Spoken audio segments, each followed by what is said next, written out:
कर प्रणाम तेरे चरणों में लगता हूं अब तेरे काज।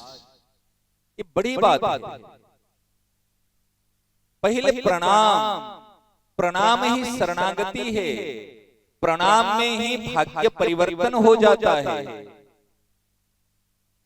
प्रणाम करने से हमको वैकुंठ प्राप्त होता है, प्रणाम करने से हमारी मुक्ति होती है, प्रणाम करने से हमको शांति मिलती है, प्रणाम करने से भगवत भक्ति होती है, प्रणाम करने से हमारे प्रारब्ध कर्म सब नष्ट हो जाते हैं। रामदास प्रणाम ते कर्म सब कट जाए, जाए मिले परम पद आवागमन मिटाए।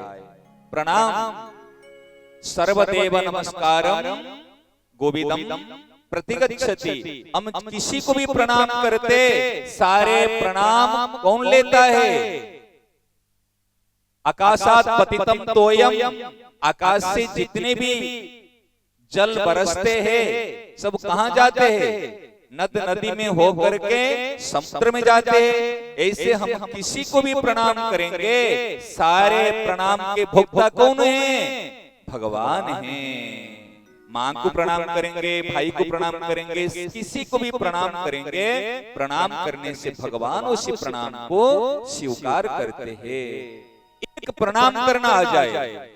हम तो आपको एक सरल साधन बता रहा हूं, केवल प्रणाम करना आ जाए और भगवान का नाम लेना आ जाए। संपूर्ण भागवतम में श्री सुखदेव जी महाराज परीक्षित जी को साधन सम्राट, साधना में राजा साधन अंतिम में बता रहे हैं। अंतिम में नाम संकीर्तनम यस्य सर्व पाप प्रणाशनम, प्रणामो दुख शमना स्तम नमामि हरिं परम। प्रणाम करने मात्र से आपके जीवन का दुखों का नाश नहीं होगा, दुखों का समन हो जाएगा। समन किसको कहते जानते हो? मूलोत्पाटन, छेदन और मूलोत्पाटन। किसी वृक्ष को हम छेदन करते हैं, काटते हैं, काटने से फिर कोंपले फिर उससे फिर आ जाएंगे, बारिश होगी, समय आएगा तो उससे फिर पत्ते निकलने लग जाएंगे, फिर वो वृक्ष हो जाएगा। अगर उस वृक्ष को जड़ों को हम मूलोत्पाटन अर्थात जड़ से उखाड़ देंगे, कितनी बारिश हो क्या आएगा? एक दुखों का कहते ना, एक दुखों का नाश, एक दुखों का बिल्कुल मूलोत्पाटन। समन, छेदन नहीं, समन कहते। प्रणमो दुख शमना।